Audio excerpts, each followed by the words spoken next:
Hello everyone and welcome back to the channel. Sorry about the couple of months of no uploads, had to do some life and work stuff, but we are back in Mechabellum. This is round 1 of the Weekend Advanced Asia Group number 1. Let's take a look at Robert E. Lee versus Rat.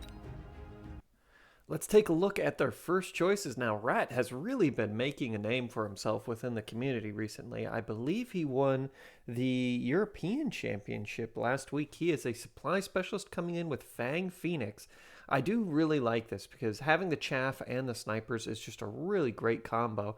I wouldn't be surprised if old General Lee here went with Sledgehammer Marksman, just because that heavy armor works very well with a tanky unit, and marksmen are just generally still pretty darn good units. No, instead going with the quick supply specialist. Okay. Wow. This is a what a unit card. Let's see what he does with this extra 200 bucks. That could be 2 more units of tanks. Unfortunately for Robert E. Lee, he has nothing that shoots up. Rat is in a very good position here. Not only that, after a few turns, this supply specialist will be worth a lot more than Robert E. Lee's early quick supply specialist. So Lee's got to grab a couple of units that can shoot up.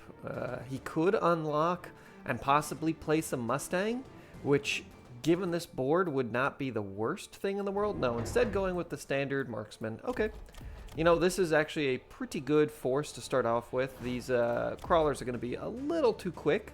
Looks like Rat is setting up for a headbutt with... Where are these Phoenix all going? Over on the left-hand side. Not a bad choice. So one thing that I do highly recommend, and of course Rat probably knows the game significantly better than I do, but I like to spread out some of my sniper units a little bit. Maybe not Phoenix, just because Phoenix seem to operate better in clumps, especially if they are regenerating. Does he have that tech? He does not. But if your Phoenix could regen, then that can make a big difference. I haven't played or been in the game for the last 2 months, so there might be some surprises here for me as well. But wow, these little crawlers are doing a great job. Just really getting in there, taking up a lot of damage, but once they're all gone, there isn't really too much here that can stop the Phoenix. Oh, but this sniper knows his job. He's only taking out the Phoenix. Really good positioning here by Lee is going to mean that he should be able to walk through this without taking too much more damage. He wants to deal as much damage as possible, being a quick supply specialist.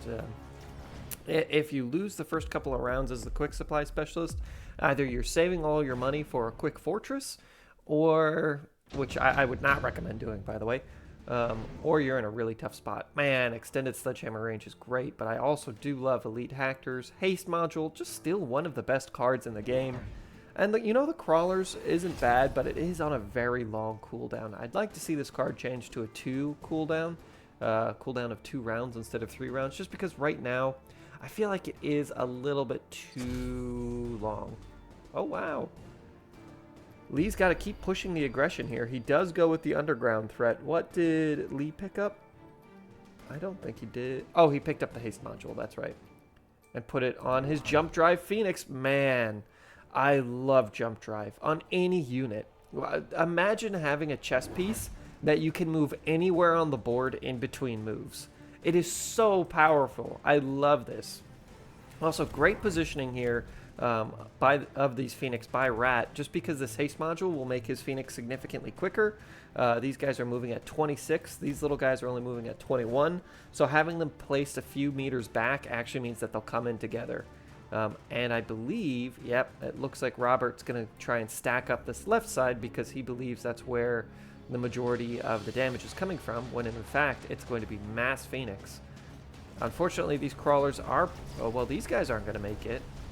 And these Fang actually have a pretty good spread. He should still lose the tower. Crawler wars in the background. Tower drops. I don't think these Fang will be enough to kill those crawlers in time, unfortunately. And these Phoenix are distracted. That is not the way that he'd want those to be going. Oof.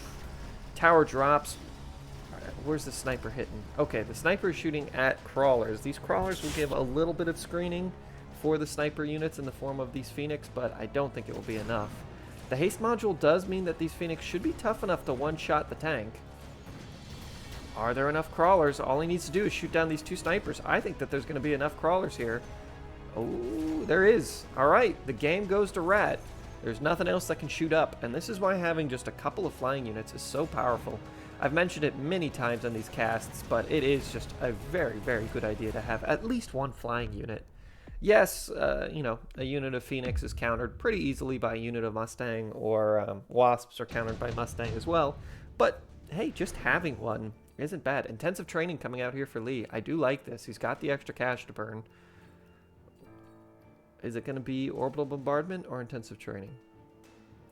Now, I do love this combination of the skill specialist with the intensive training, just because that means that you can intensively train every single turn. Unfortunately, if they pop up together, that's all you got.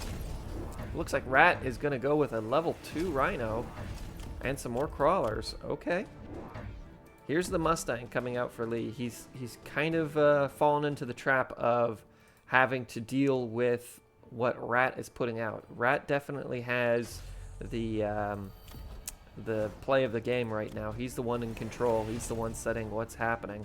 Anti-interface module on the Rhino, very good. At least it will stop any hackers. Also, it makes you immune to that explosion. So, very, very good. All right, these little crawlers are dunsies. Not really much we can do here. This flank, I don't think will go very well.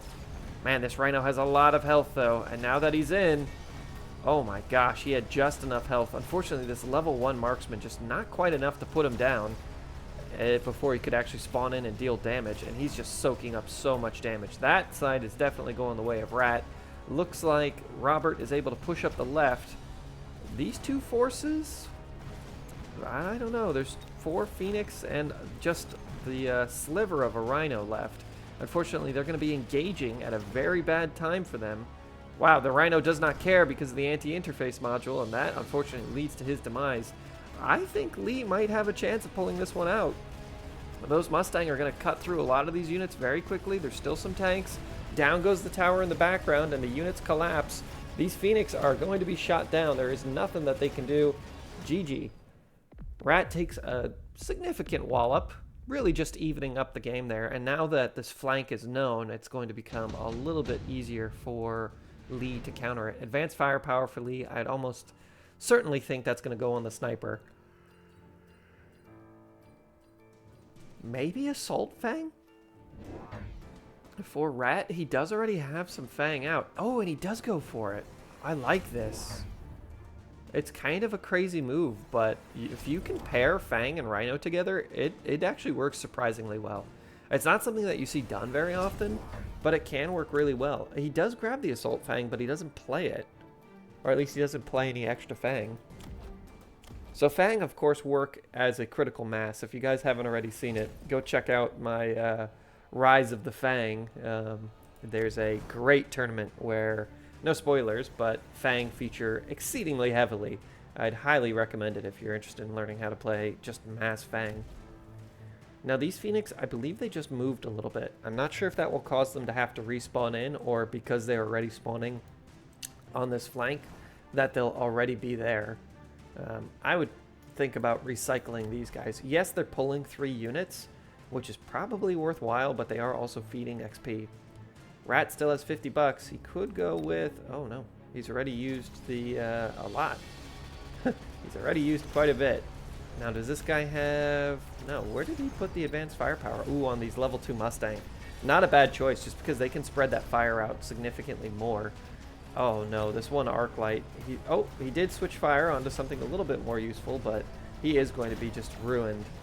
There's a big push in the center. This tower might drop just because these units are kind of splash. No. Nope, this is going to go the way of Lee pretty decisively, I would think. These little Fangs split off. It was kind of a weird one where flank was defended, center was lost, flank was defended and pushed in. Rat taking significant damage here. He's got to pull something out. Not quite in the danger zone. I consider 1500 to be where at any moment you can lose the game, though he's flirting with it at 17. Smoke bomb for Rat. This is actually going to be extremely good if he can land it. These units are all pretty much pocketed. What did Lee grab? I didn't see what Lee grabbed there. But it's something. More rhinos? Is it more rhinos? It is, with the photon coating. Okay, there isn't really a lot of single point damage here. And a lot more crawlers. Crawler Rhino seems to be the name of the day. He's just trying to spawn in as many crawlers as possible. Man, these level 3 Mustang are going to just chew through this poor Rhino. Luckily, the photon coating should help a lot. Lee is a little nervous. He thinks he can win at this point, I would believe. So he's dropping down these shields. Very good shielding here, actually. It's pretty much going to fully protect him from the smoke. It might catch these Mustang if they come out, but they really don't have any reason to. So, very well played here by Lee. Rat's flanks are really open as well. Yes, he's playing as the aggressor very heavily right now, but just a unit of wasps in the backline could really turn this in Lee's favor if he decides to do so. There's the smoke. It does basically nothing. Missile comes out. It does grab a few units, but man, these Mustang are going to be more than enough to chew through that. This Rhino just needs to land. He's being pushed in. He's got maybe another 3 seconds of life in him. Ooh, 1 hit is not enough. That's just the way the cookie crumbles. He needed just a little bit more speed on that Rhino, and he could have made it in. Slowed down by the missile. Very good play by Robert E. Lee to drop those missiles to make sure that those Rhinos aren't just going to charge in and kill him. That's that. Isn't enough for Rat to drop? No, not quite. But next round, he cannot lose. This is very, very tight game. Round 6, very quick game as well.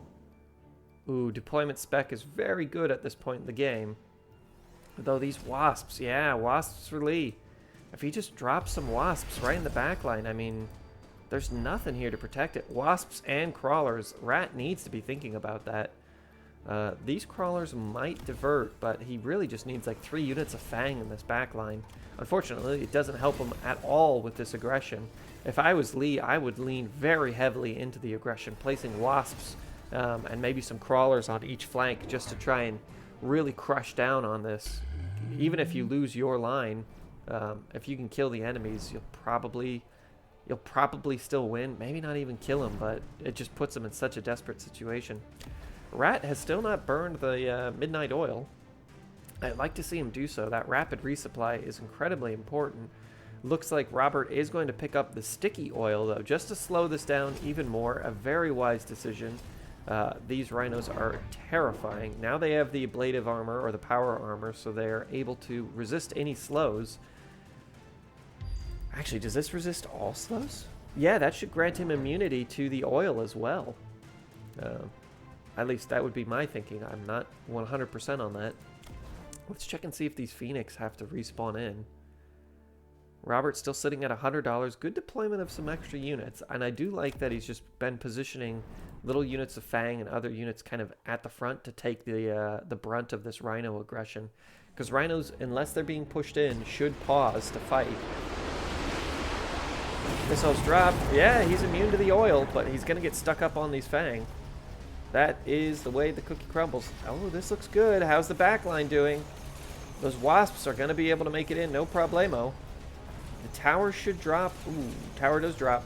Is there going to be enough that shoots up? I don't think so. I really don't think so. Looks like there's a couple of rhinos. This tower should go very quickly. Maybe these wasps will get distracted, though. Doesn't look like it. Yep, the wasps shoot it down right at a crucial point of this engagement. Man, these rhinos do not stand a chance against the level 4 Mustang with advanced firepower. They just melt everything. Is it going to be enough?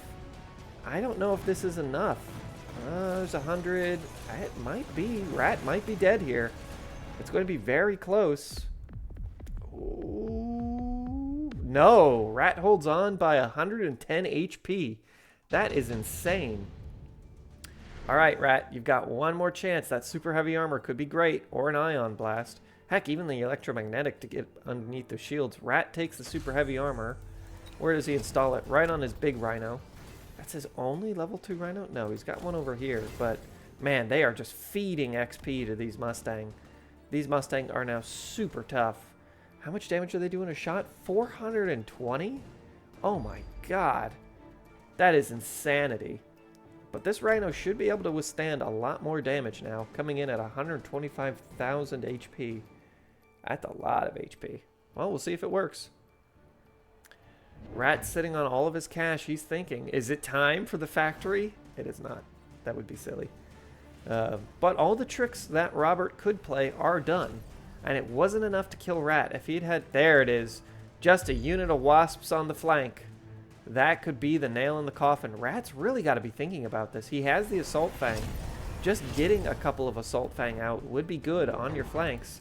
No, instead it's 4 units of crawlers. Really?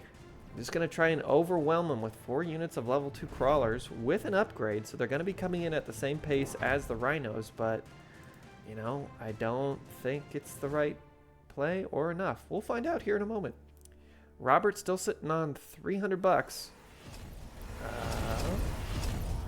Plays out a unit of crawlers and repositions a unit of Fang. This is a new unit of Fang. I do like this usage of smaller units. All of those crawlers are now positioned which way? Everywhere. It should be enough. It's a pretty good collapse, but here come these wasps. They're level 1. It's going to take them an extra second, but that extra second might be the difference here. If this Rhino can take a swipe, ooh, it does. And everybody's still fighting. These wasps will claim the tower here in a second, but that was just too slow for this flank. There's the tower. Oh my god, this thing has a lot of HP. He's been upgrading it. He's going to grab the other tower, it looks like. Yes, that back line was not enough. The wasps didn't have the DPS. This looks like it could be the first win for Rat in a while. A quick comeback, and now he'll know about these wasps. Man, having these things upgraded on HP is super important. How much anti-air does he have? He has 4 Phoenix, but it should be more than enough, as these wasps will not be targeting down the Phoenix. Well done. All right. We're back to having a game. Robert's almost in the danger zone now as well.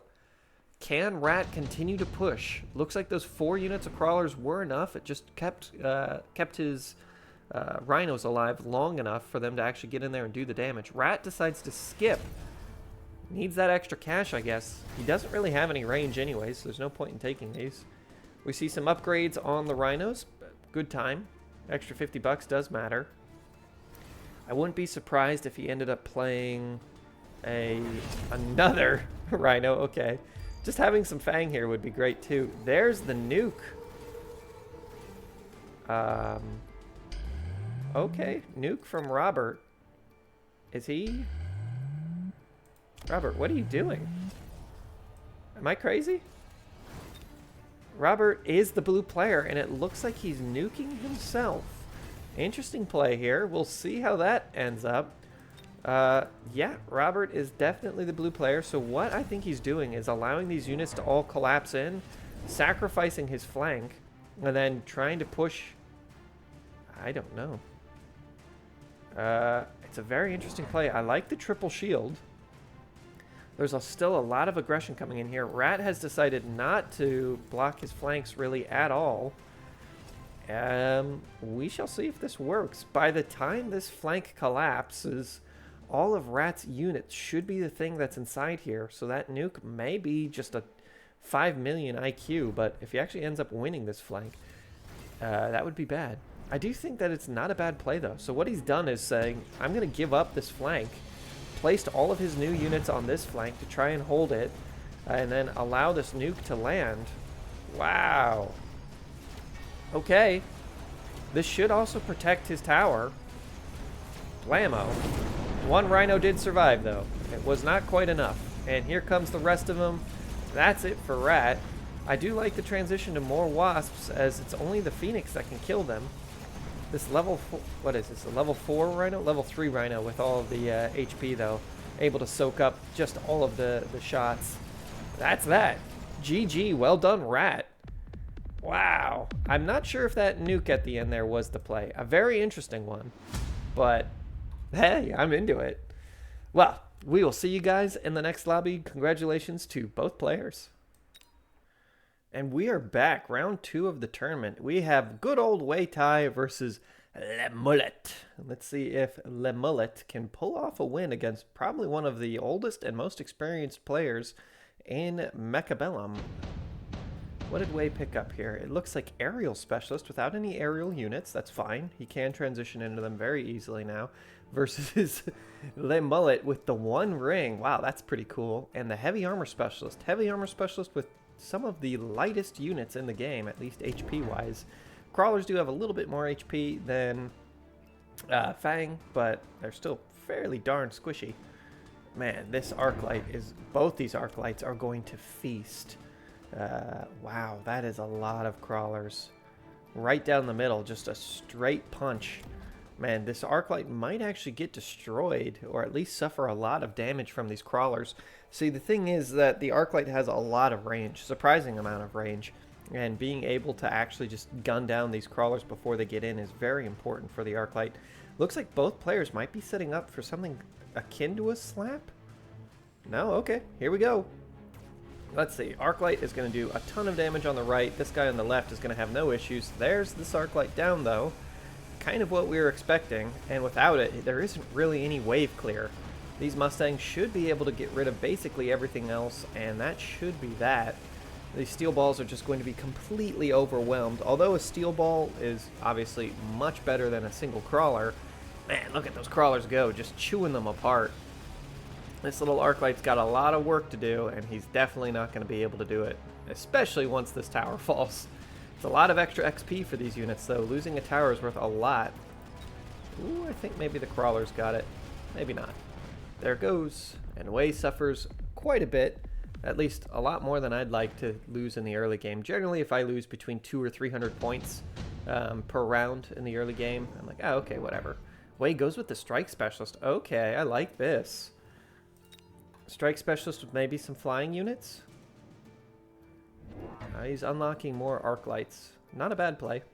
Having them in the backup is very important. Oh, and there's his background crawlers. Fantastic. Extra 200 bucks.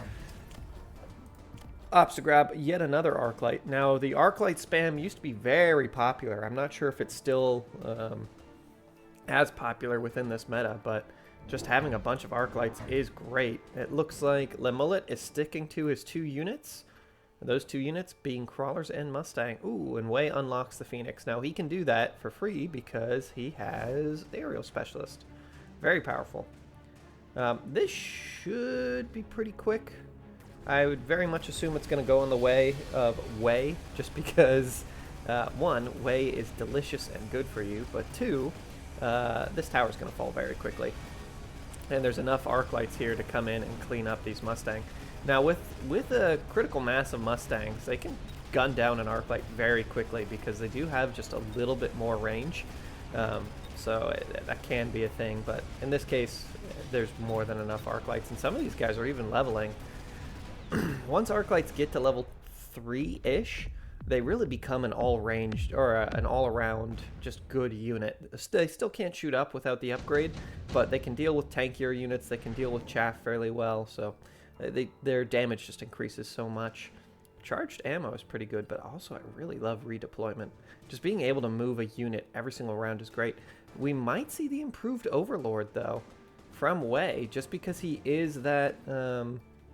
Aerial Specialist. No, both players agree with me. Redeployment is just exceedingly good. You know, these little crawlers kind of in a bad spot now. Move them over here. There's no reason not to. The Mulet actually going with some Phoenix of his own. Let's see if Wei counters with his own Phoenix. He could afford another unit of them. But there's currently nothing that shoots up for Wei. No, opts for some more crawlers. Okay, well... Le Mulet will win this, as things stand currently. And it looks like Wei... He didn't move the crawlers. Can these guys shoot up? No, they don't even have the ability to shoot up.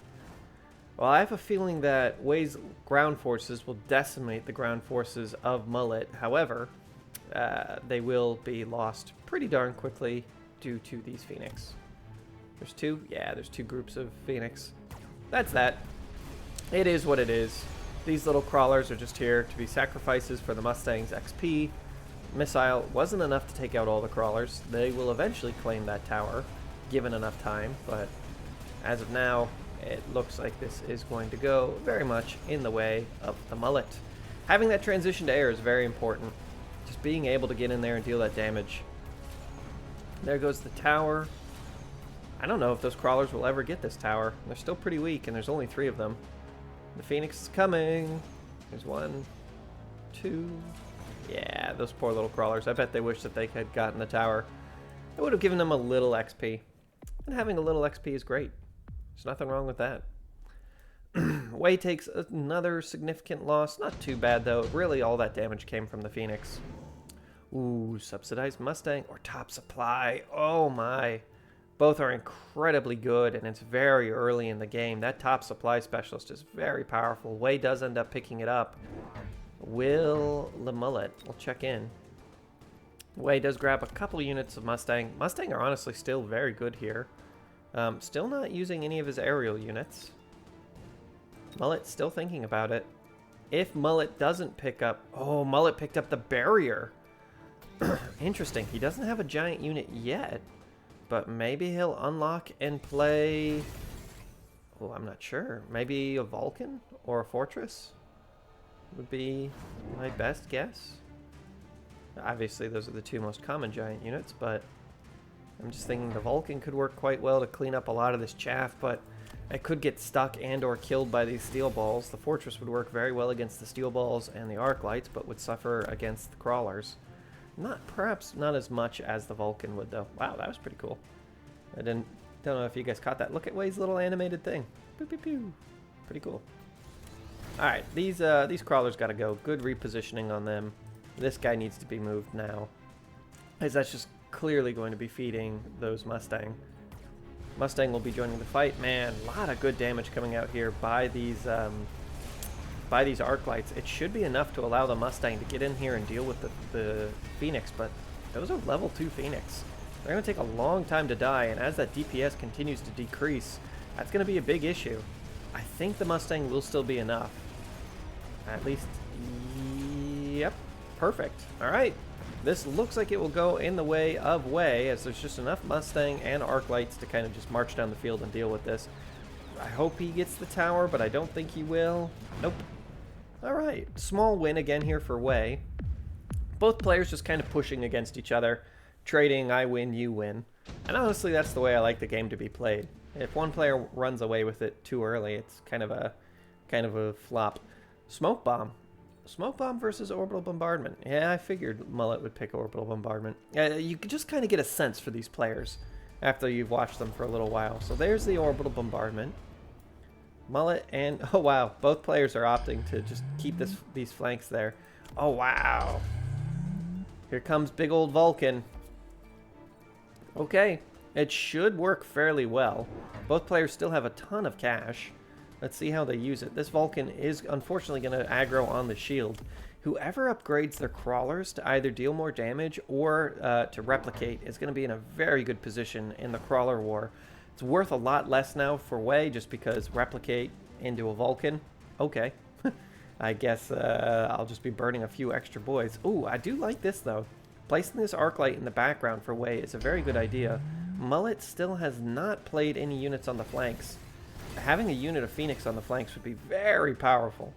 But it is a very large investment. Oh, we shall see. Both players sitting on $250 to $200. I'd like to see some upgrades coming out. They're not the most common things to get, but I do enjoy getting them as it does give you just a slight edge in this pseudo mirror match. Ooh, looks like Wei spent 100 on something. He did get the defense enhancement. Did he get the attack? No. Okay. A lot more Phoenix on the field now. That's going to be more difficult for these Mustang to deal with. Orbital bombardment drops out. Luckily, there's more than enough shielding. Shield drops very quickly on the Vulcan as these steel balls are just going to absolutely chew through it. These steel balls might actually earn their keep now. These level 2 Mustang, are they going to be enough? Yeah, they should be. At least this pack will be enough to start taking things out. Ooh, good missile, though. Clearing away a lot of those crawlers. In fact, that might... No, it won't be enough to save them, but... that's actually very good placement on those missiles. I liked that. Mulet takes a significant hit, but not bad. Not bad at all. given I thought that Mulet was going to be very much in the danger zone that round, just because this Vulcan is not really going to be doing too much against those shields. Photon emission, ion blast. Okay, I think Wei's going to try and go for the win here. Oh, both players playing heavy on this right side. Repositioning the Vulcan, that way at least it can take out the crawlers. Not a bad move. I'd like to see... Ooh, I don't know. Mulet's in kind of a tough spot here. I do like this fighter wing of Phoenixes. He just needs something to clear away these Mustang a little bit quicker. And then he'd be in a much better position. I think Wei's realized that, and that's why he grabbed the extended range on his Mustang. Just because he needs to be able to keep these things safe as more and more Vulcan pop down. But instead, it's going to be fortresses with shields. Wow, that's going to be rough. I think this is a very, very good play. Also, having all of these Phoenix out kind of pushes Wei away from being able to pick up Overlords. Just because those Phoenix would almost certainly one-shot it at this point. It's going to be pretty rough. Still nothing really protecting these backlines, though. If Mulet really wanted to, he could make a push into the backline. Putting some Wasps in the, what is it? It'd be his horizontal position. I don't think these guys would aggro on them if they were just right back here. He could test it, and that would give him enough time to rush in there and take the tower. Crawlers are both moving in, just going to try and charge down. Oh no, unfortunately the Vulcan was in a bad spot. I think this Arclight's going to be more than enough for the Mustang. Ion Blast comes down, starts taking out these shields. The shields are not affected by the photon emission, but oh no, those crawlers. I was going to say this March of the Fortress may have been enough if they hadn't been slowed, if that shield hadn't dropped them. And then of course these steel balls dealing just an insane amount of damage. Great plays here by Wei. This is almost certainly going to be it for Mulet. Bam, bam, bam, bam, bam, bam, bam. Oh my gosh, he survives by 286 HP. Well, in our last game, we did see that Rat was able to come back from, what, 100 HP? So we'll see if he can come back even from this. Improve firepower. Man, I do love this range specialist, but everybody seems to be going with the advanced control. I don't mind it at all either. If you, again, putting this on Mustang is so powerful. The way that I think about the advanced control system is on a unit that shoots very quickly and or has extreme range. It's very powerful. So the Mustang kind of fall into both those categories with a range of 135. Not extreme range, but, you know, pretty decent. And also being able to just shoot very, very quickly. I think this is a great pickup here from Wei. Melting points are phenomenal. We have still not seen a War Factory in the two games, and I'm not too surprised by that. The War Factory, although it seems like a fun unit, is also very expensive. So having to deploy, what is this, 400 plus a missile to just defend this flank, 450 points. That's probably still a win for Wei. Unfortunately, that's not really how it works because this missile will kill. I think this is probably gonna. Oh man, this is tough. I'm gonna say that this is gonna go in the way of Wei at the very start here, just because these melting points are gonna do just execution kills to whatever's left on the field, and there's more than enough Mustang to push through. Unfortunately, getting this many giants is just really rough. Oh. And that's that. I believe this... Oh, man. This left flank, though, is really pushing. Vulcan with extended range, able to chew through a lot of those Mustangs. I don't think this left flank is going to be enough, but it could claim the tower. Yeah, it's not going to be enough, though. GG. Well played. Man, these melting points with the electromagnetic barrage is so good. I just love melting points. In fact, I think the melting point is my favorite giant. Just because it can spawn units like most other giants can, but it deals with shields very well. It can shoot up and down. It's just a good unit. GG, everybody. GG. We will see you in the next round. Round 3, we have Volt.exe versus Habentaucherwelpe. I'm just going to call them Welpe because I am an uncultured swine. And I'm not really sure how to pronounce this. Man, I love Mechabellum. This entire cast, I have just had a huge grin on my face. Looks like Volt. Let's take a look at Habun, actually. Or Welpe. Man, we haven't seen Stormcallers in a long time. These used to be my favorite, and I don't know, 3 months ago? I used to use Stormcallers all the time. They've seen quite a big drop-off recently. It looks like we're going to have artillery and a few chaff killers, a couple of snipers. Not a bad idea. Haboon is a giant specialist. Oh, interesting. Oh. Okay. Volt is going to be going with the cost control specialist. Probably my favorite specialist of all time, but I haven't played in about 2 months because I've had to go deal with hurricanes. Yeah, if you live in Florida, that's something that's going to happen to you at some point. It doesn't really matter where you live. Panhandle, Miami, St. Augustine, it doesn't matter. They'll come for you. And I think it was a Category 5 this time. Like every year we get like 1 or 2 Category 5 hurricanes at this point. So just a little tidbit about your friendly caster's life. I do like this setup though. The Haboon or Welpe is going to need some chaff up front, possibly even laden with some tanks. But once he's got those, he's going to be in a very good spot. I think these Stormcallers should still annihilate a lot of those. Yeah, a lot of those Fang just drop. Without the range support here on the left, I don't know if, oh, the sniper does drop. I was going to say, I don't know if that sniper will actually get killed before the Stormcallers. It does, which means that these Phoenixes are going to go pretty much uncontested. These Fang are coming in at a really bad angle, but it doesn't matter too much. All that matters is that these Phoenix are going to drop onto the sniper immediately. Man, Phoenix are good. Phoenix are basically what marksmen used to be. They do still have a slightly longer reload time, but not bad. Haboon or Welpe loses 300 HP. That's exactly what I was talking about earlier. If in the first 2 or 3 rounds I lose 300 HP a round, I consider it just a stalemate because you know you just might not have the units that you need. Extended range on the on these old arc lights is great, and here comes a unit of Mustang and snipers. Not bad. Rhino drop. Where's this Rhino going to be dropping? Back left. There might be enough to deal with it. There might be. However, I don't think there'll be enough to actually deal with the Phoenix afterwards. If it drops in quickly enough, the sniper will get on board with it too. That could work. But, man, being the cost control specialist is just so good. Having 100 extra supply a turn means this turn he could play the enhanced range, or, in my opinion, I like to go grab these armor enhancements and things early. That way I kind of offset having it. Here comes the Rhino. It's going to pull the Mustang, but that looks like it. Oh, and that's not enough. Oh, there's the sniper too, though. That should be enough to put it in the dirt. Looks like the advance down the center is going to go very well, though, without these Mustang and sniper support. Oh, yes. These Phoenix are going to absolutely clean it up. Sniper does take down these 2 Phoenix on the right. So, interesting dynamic between the Phoenix and the snipers.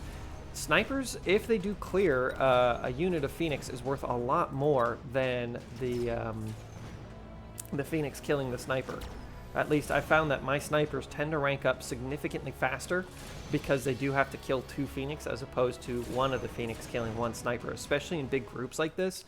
If this guy kills the sniper and then this unit of Phoenix kills the sniper, they have to split that XP, whereas if 1 sniper takes out multiple Phoenix, it just condenses the XP a lot quicker, so you can continue to level your snipers.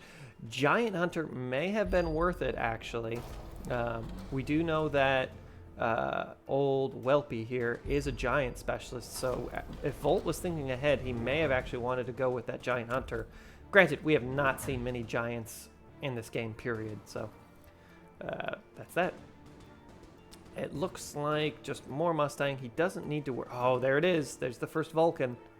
Vulcan suffers heavily from Phoenix play, but it will work against literally everything else on the field.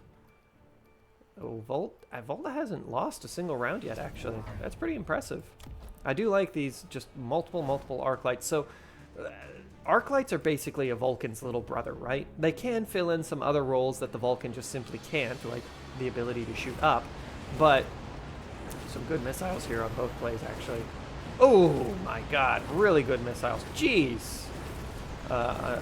Unfortunately for old Volt, his units kind of walked through the missile barrage for a long time, whereas most of Welpe's just kind of skedaddled out of it, and that caused all of those Phoenix to die to missiles. Looks like there's 1 sniper left versus 2 Phoenix, and there's also, what, like 6 7 Mustang. That should be more than enough. 6 Mustang. It's kind of hard to tell when the units are in the trees there. So it looks like this will go in the way of Welpe. I would almost certainly accredit that more to the great missile placement than I would the unit comp. But hey, a win's a win. Both players picked up the same thing, so it is what it is. Good on these Mustang too for killing these Phoenix. That's going to earn them a lot of XP. Are they able to upgrade? Yes, they are. And Mustang are one of the units you want to upgrade as soon as possible. They have a good unit size. They have good damage. There's a lot of them. Like, it's just worthwhile. Haste module could be really good. Oh, junior manufacturing. I love. Really? Volt goes with the missile. Okay. Very interesting choice there. I'm not sure I would have gone with the missile. You had two very, very high-end units or pickups there. The haste module is just widely considered one of the best cards in the game. It means that these units are just shooting a little bit quicker and, are moving a little bit quicker and shooting a little bit harder. There's nothing wrong with that. Extended range on the Phoenix. Now they should outrange the marksman by a considerable portion. Very good choice here by Volt. Let's see if Welpe picks up anything else. He doesn't have enough for the Vulcan, but he does have enough to get the extended range on the Mustang. Instead opting for another unit. Not bad. 4 units of Mustang really does close down on a lot of these things, especially Fang aggression. Mustang naturally outrange Fang, and once they have the range increase as well, there's just no chance for the Fang. Also, these Stormcallers have been getting a lot of kills, actually. 48 kills, 73 kills. They're just there to clear away a lot of these units. Man, down go all the super important Mustangs, so I bet he's happy he grabbed another unit. He's going to need them. And this arc light is really going to make a difference here. Yeah, just clearing away all these Mustang, allowing the units to come in and start dealing with damage. Really, it's these arc lights that are pulling a ton of weight here for Volt. That is incredible. Some more missile shots is actually going to decimate these lines. If he can get another volley off that isn't just terrible, he should be able to clear away a lot of these Mustang. He gets a few. Saves him some HP. Good job here by Volt, just continuing to put pressure, more and more pressure. And this is where Welpe is going to be suffering a bit, is that he just doesn't have a high unit count. So although his units are pretty much killing 2 or 3 units per every one of them, there's just not very many of them. Man, I do love that deployment module. Both players opting to skip. Grabbing the range on the Mustang is going to be incredibly important. Also unlocks a fortress. I think the fortress is honestly the better pick here, because if you put a couple of fortresses here with shields at the very front, they're going to be able to do a lot of work for you. I do love this grabbing of more Stormcallers here by Volt. This is his first group, but he actually went in with 3 of them.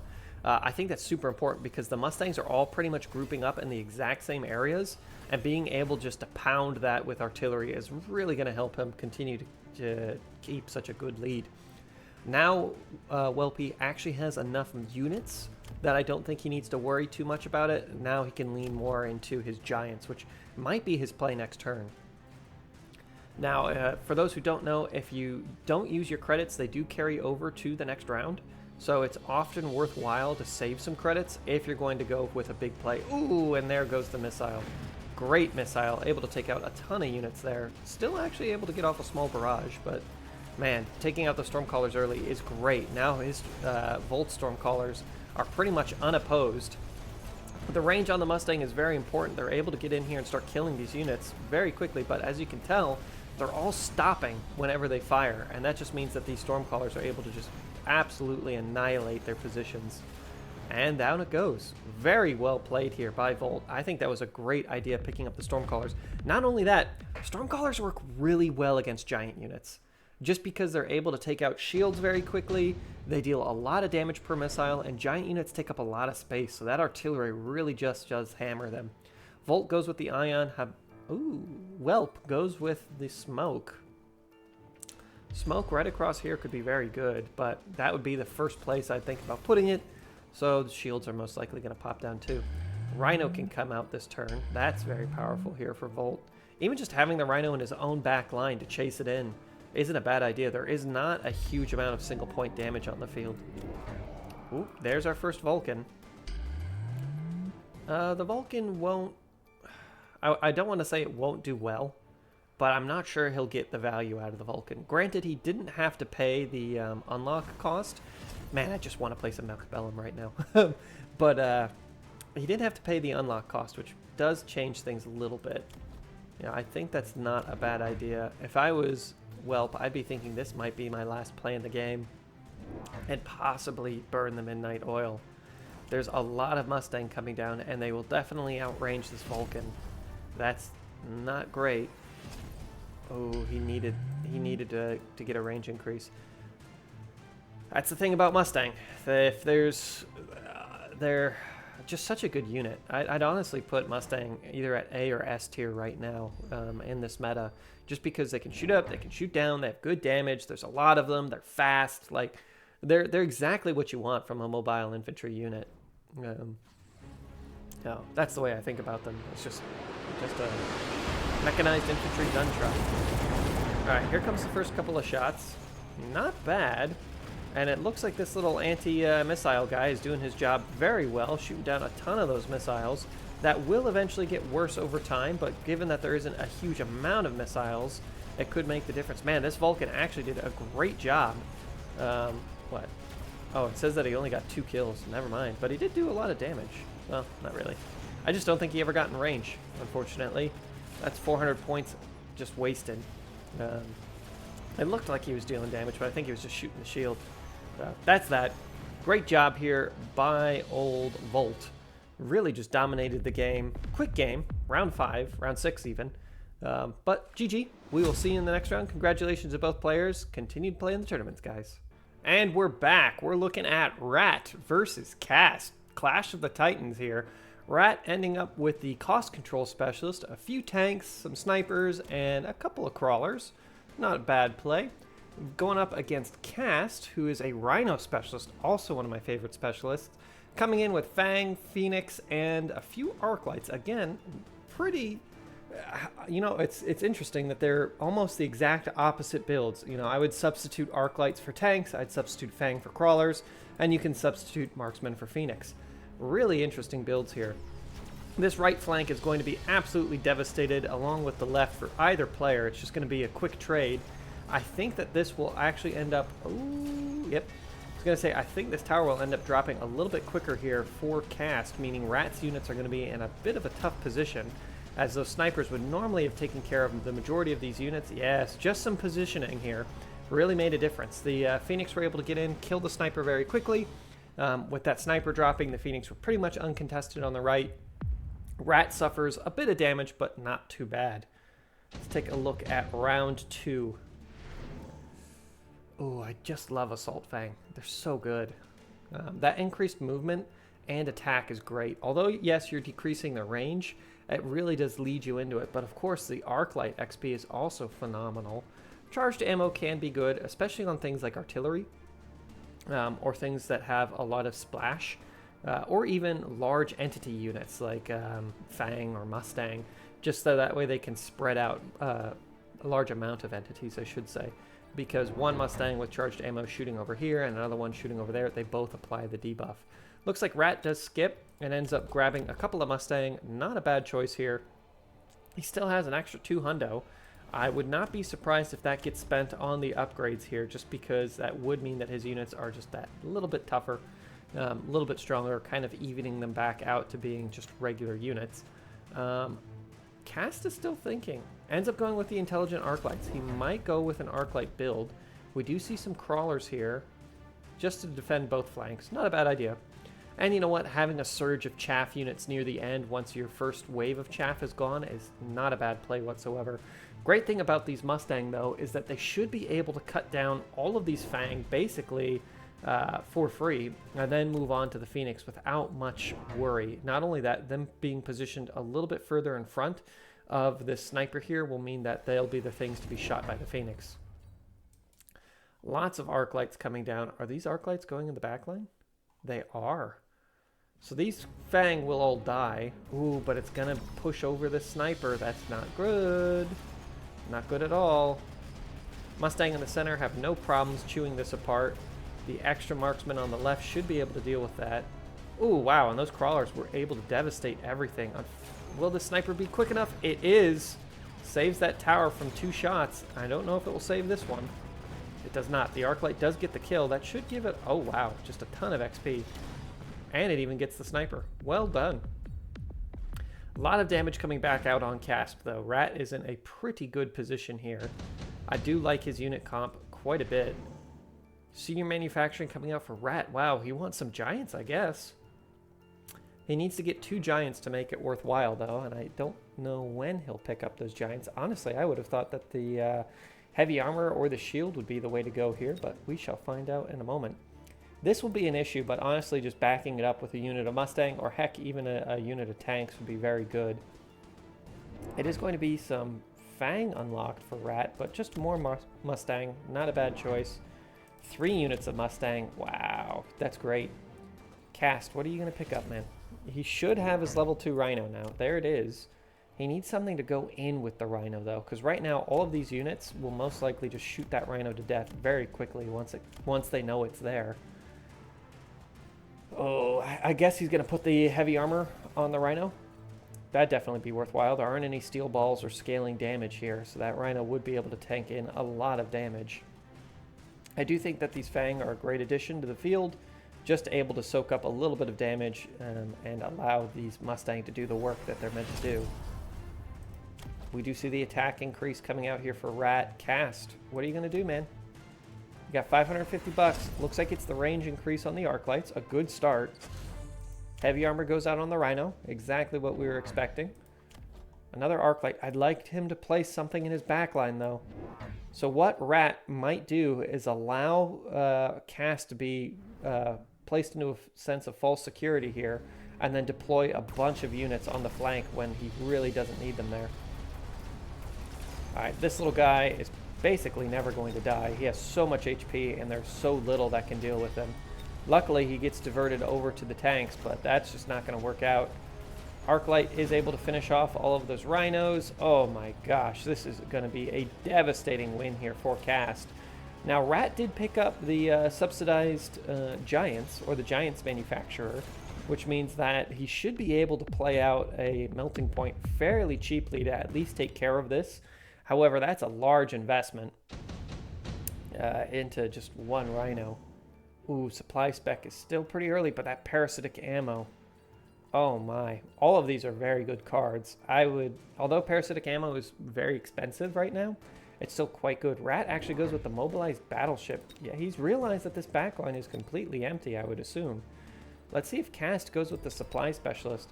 So one of the things I do like to do is grab the supply specialist with the cost control specialist, and you just have such an economy, especially with the cheaper giants.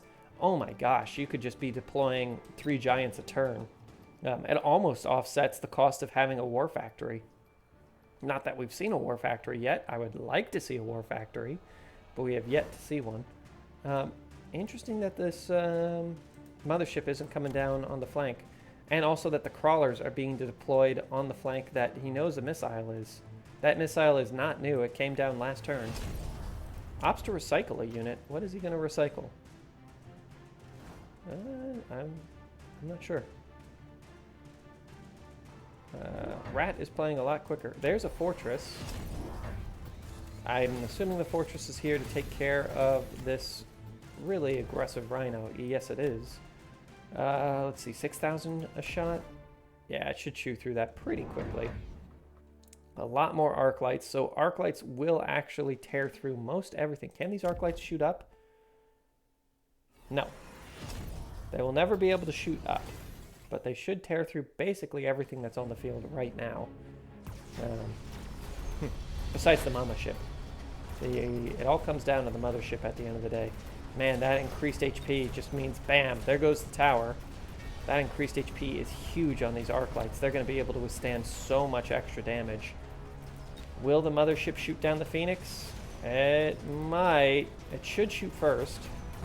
It does, and it survives. That's what's very important here. There's only one more Phoenix. Phoenix drops. Okay, there's nothing else that can shoot up, so Rat should win by at least 400. But if this other giant survives, that's going to be a lot of extra damage. Ooh, let's see if the missile pops. That would be a waste of 50 bucks. Man, this arc light in the background was even able to survive. That's incredible. That is absolutely incredible. Definitely not what you want. These snipers definitely need an upgrade. Can it upgrade? Yes, it can. In which case, it would have been better if the fortress got that kill. It might get the kill on this. Oh, it does not. Okay, these snipers need an upgrade. That's a lot of damage coming out on cast, though. The game is basically even. Remember that this mothership was a deployable, so it won't be here next turn. Oh my gosh. Wow, all of these are incredible. Cast actually goes with the orbital bombardment. I'm thinking either of these. So the great thing about being the cost control specialist is that you get to pay more on these cards. The other thing is if he had gotten with that cost control specialist, it really does, the supply specialist, it really does lower the cost of all of these extremely premium cards. The missiles aren't super important here for Rat because a lot of the units that he's facing are very high health. Oh, really? Shields on the Fang for Rat. What does he have? Like 1 unit of Fang? This thing will be producing them. Okay. Grab another fortress and place it in the back. Start spawning more Fang. It's going to take a long transitionary period, though. Oh my gosh. Let's see if Cast remembers that those are back there. There's the extra fortress. And I think I saw 1 more unit come down. See if it's in the other flank. Yep, there's the crawlers on the other flank. Very good plays here.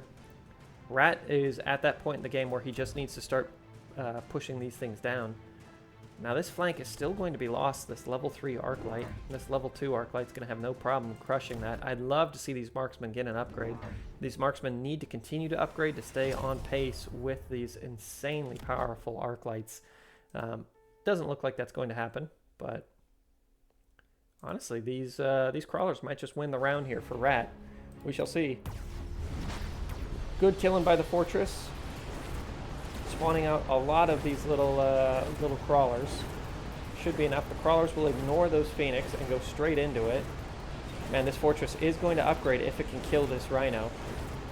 It's going to be close, though. Oh my gosh, it does not take the Rhino. And this arc light is in range to start clearing away the crawlers. My word. It's all down to this little guy. He's going to spawn some extra Fang, which could give him a little bit of support. He has to kill these arc lights really quickly. So the thing that's so powerful about arc lights, especially against fortresses, do they have charge? Oh, okay. Especially against the fortress, is that extra range on them really does matter. The extra splash damage, because it means that they're able to kill a lot of the Fang as soon as they spawn out of the fortress. Not a huge amount of damage to Rat, but a significant amount. Rat's in the danger zone now. Cast was what? Oh, was that European runner-up? Super heavy armor is really good. Bow the smoke is quite good for both players as well. Cast was mini tournament. Were you mini tournament? Oh, wow. These two may have fought last time to see who would be the best, and they might be fighting again to see who's the best. We have a quick player versus a slower player, and there's nothing wrong with playing slow. Man, that smoke across the front, that was going to really hurt. Another unit munched here by Rat. It was not his flanking units. He might be munching these crawlers as they're not really too useful anymore. Comes 2 more fortresses, 3 more fortresses. Wow. These fortresses do not have extended range, though. That is a problem. Just because they're not very quick either. And you can't make them quick. Rat thinks that the game's about to end, so he actually grabs these barriers. Not a bad play. I'd like it if these fortresses, if just some of these units had an upgrade. Right now we're seeing a lot of unupgraded units versus a lot of upgraded units, and that's really what's causing the suffering here. These crawlers are useless. It's time to get rid of them. And we're having to deploy fortresses in the back line to try and deal with just 1 or 2 arc lights. That's not where you want to be. However, if they're able to survive, the great thing about this is that they're spawning more and more Fang with shields. And what? They spawn 12, and there's now 5. 5 times 12 is 60. Not bad. It's a good amount. Smoke should help a little bit here. Not too much, as it's just going to push these units in ever so slightly. At least it'll bring them in range of the fortress a little bit quicker. The fortress is able to soak up some damage. It's not a huge amount. And man, this Rhino, if it killed... it did not count as the kill. I was going to say, if it's the thing to kill that fortress, it may level up again. And having a level 3 fortress with extra range, or level 3 rhino with heavy armor is very powerful.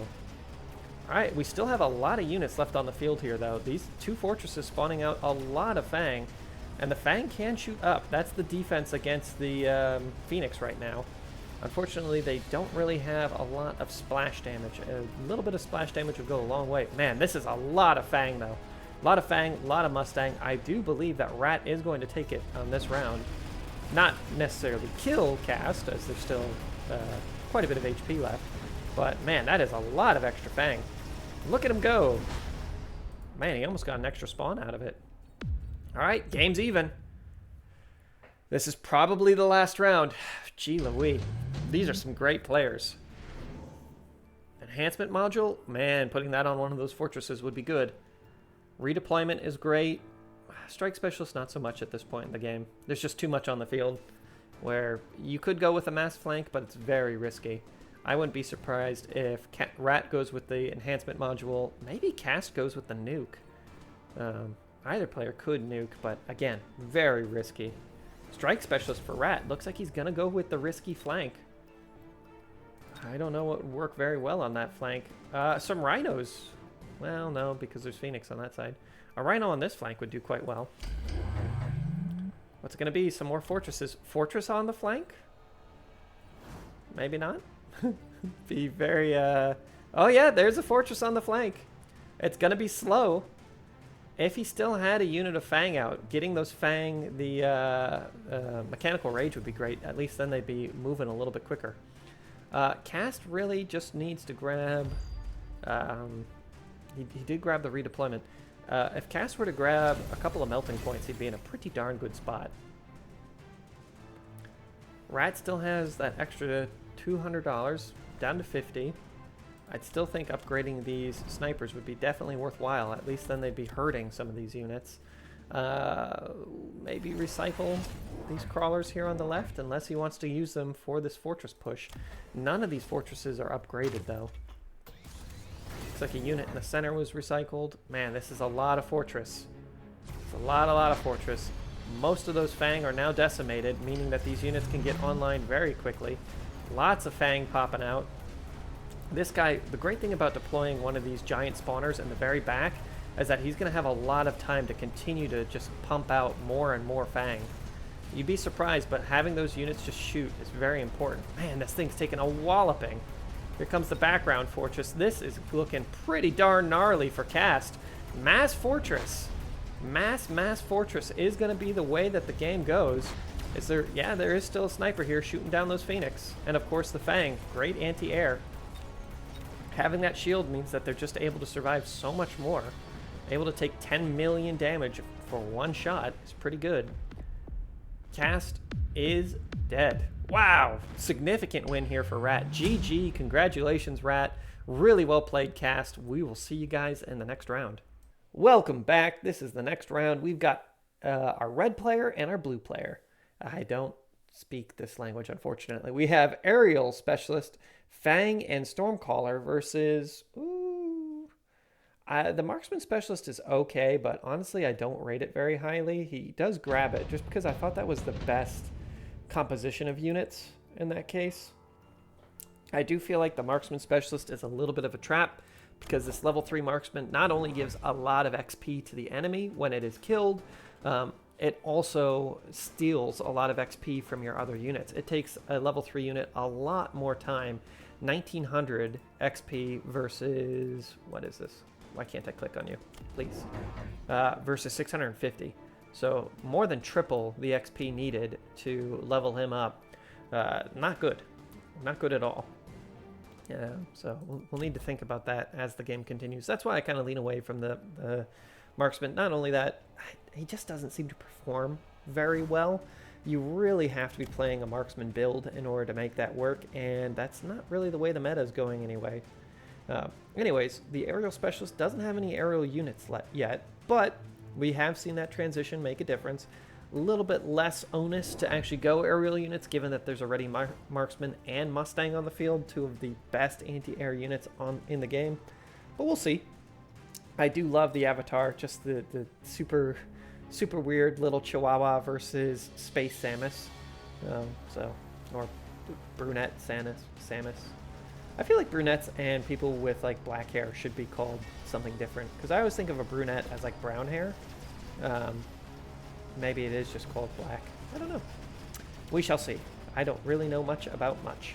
These Stormcaller shots are devastating, though. These Stormcallers are really going to carry the game for a little while.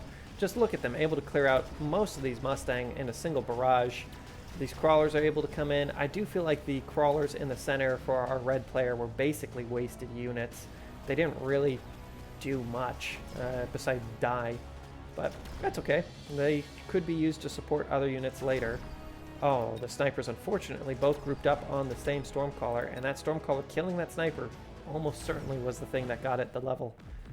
Level 2 Stormcallers are pretty good. They're not really necessary at this point in the game, and I might not upgrade them just because in the early game it is definitely worth having more units as opposed to, you know, just a level 2 unit.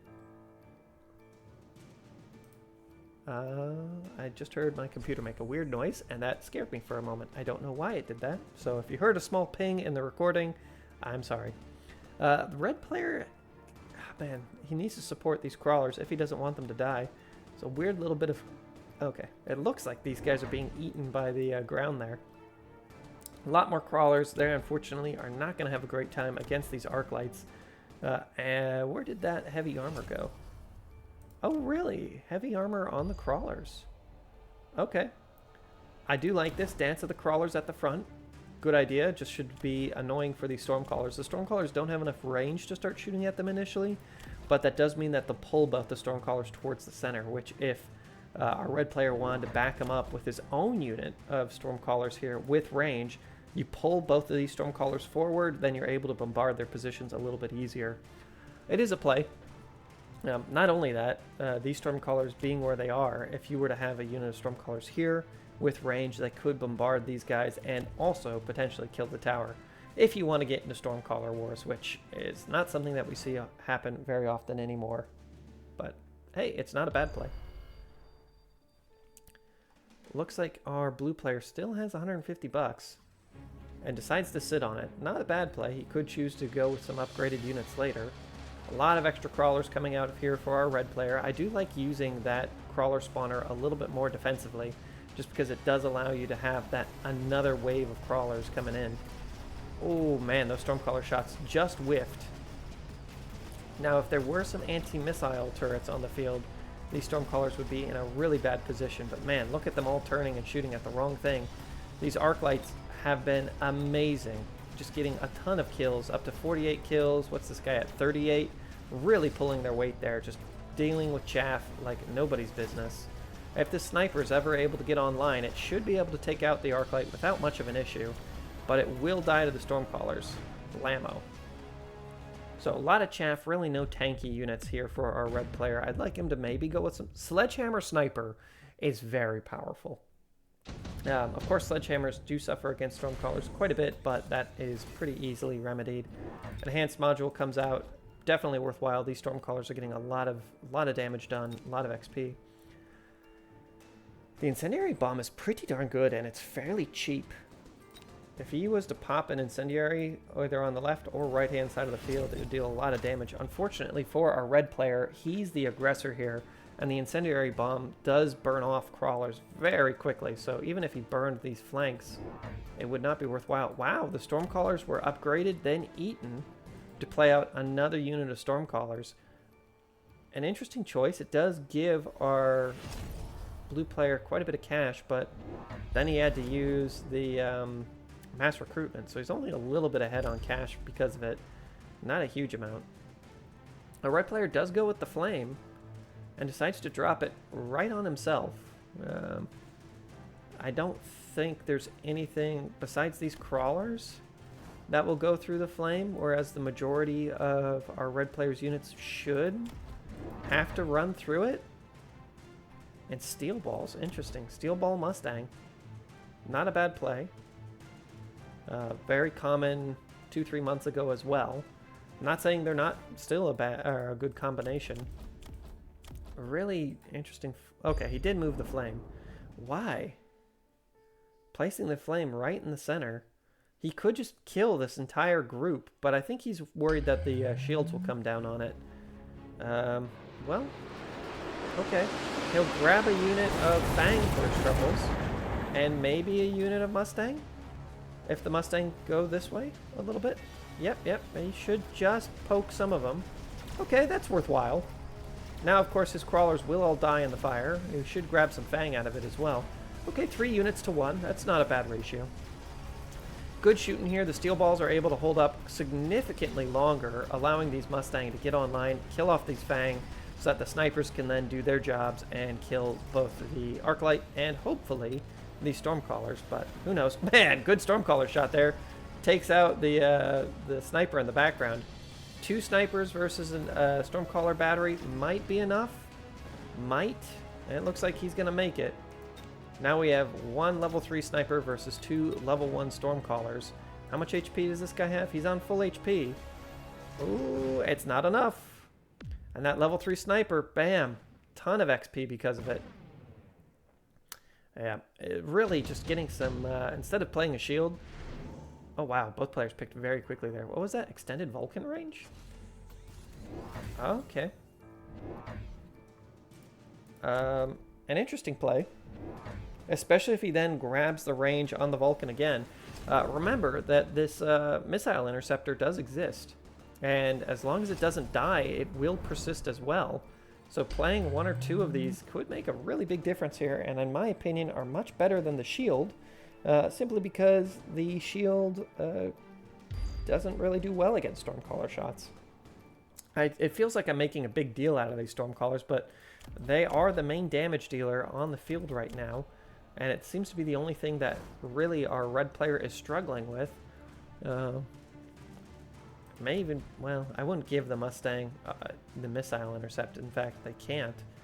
Now that this missile interceptor just exists as a deployable, I don't know if the Mustangs, I don't know if I've ever seen the Mustangs take missile intercept anymore. There's currently no tech on the field for our red player. There's a few, I think there's 1 choice in the Stormcaller. And unfortunately, a couple of these crawlers survive, which means all these Stormcallers are going in on the wrong way. There's the missile interceptor on the left. Man, it's going to have a field day. Just picking off these little rockets slowly. Vulcan's going to do a great job clearing away a lot of this chaff. I don't think the Vulcan will ever go down either. Now that these explosive shots are in there, yes, they have more damage, but I don't really think that matters too much. A lot of crawlers able to make it in here on the right. They should be able to take that tower without much of an issue. With the tower drop, these Stormcallers might target this Mustang again, or sorry, Mustang, might target the sniper. Ooh, that's good and bad. So it's good because the Stormcallers didn't fire, which means that the shield will persist, which is exactly what our red player would like to have happen. But I don't think that he'll be able to make it through this just mass Stormcaller barrage. That's okay, though. Let your opponent play into 1 unit type, because then it's pretty easy to counter, except for maybe Fang. Fang can be very difficult to counter once there's just enough Fang. If suddenly there's 5,000 Fang, it just becomes a nightmare. But that's because Fang are just really good all-rounder units. Same thing happens with Mustang. It's a lot more expensive to do with Mustang, but if you can get a critical mass of Mustang, similarly to the Fang, they do quite well. Unfortunately, they don't have access to the shield, which really helps bring that Fang build together. Being able to survive a single instance of any amount of damage is very powerful. I would like to see a couple more of these missile interceptors come out for our red player, especially within these shields that seem to survive. It's a very good move. The Stormcallers continue to be eaten by our blue player once they're upgraded and then replayed.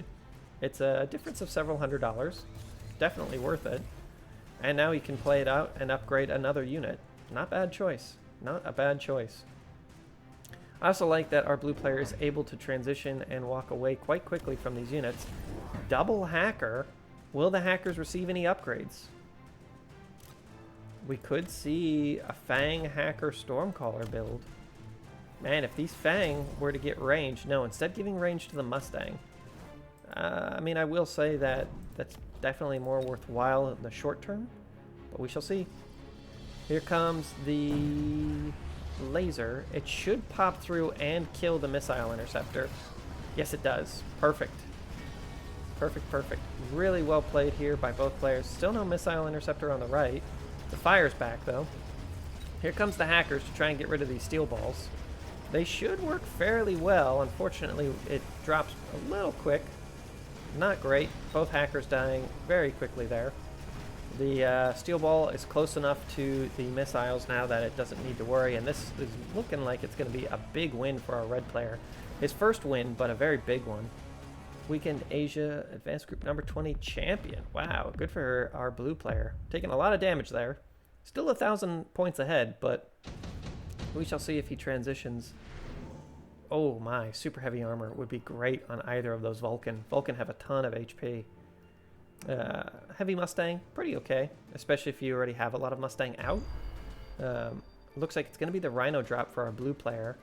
Our red player may have been more interested in the super heavies. We shall see. Fire here on the Vulcan, quite good. Man, upgrading this guy and then giving him the super heavy armor would give him a ton of HP. What did our red player go? He also went with the Rhino. Ooh, I don't know where he'll play it. Maybe just to have a Rhino of his own in the backline. Single point damage, not super great here for our blue player, but these hackers can operate as a form of single point damage. Rhino's going to come out here on the right. Honestly, not a bad spot.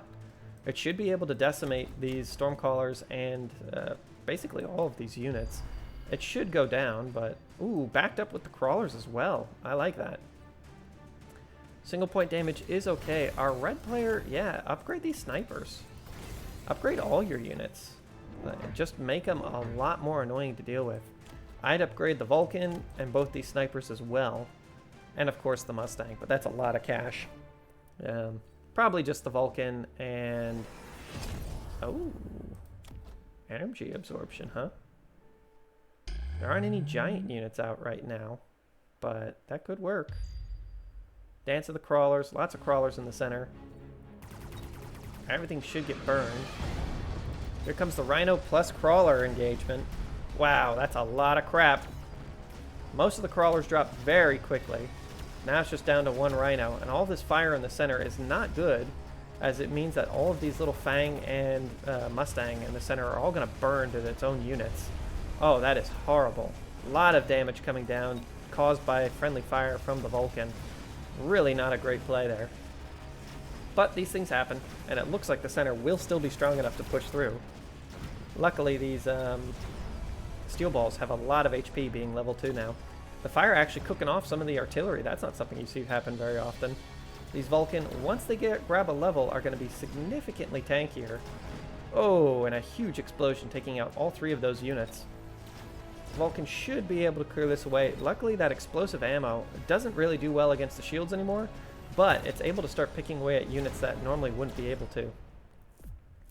All right, our red player is starting to even things out. He needs another 300 points.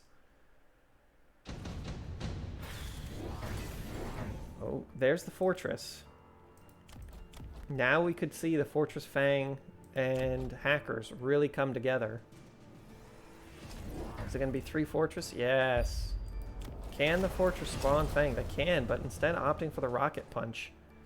I would have thought that maybe grabbing the shield and the Fang would be quite good here, but the Vulcan kind of shut that down a little bit.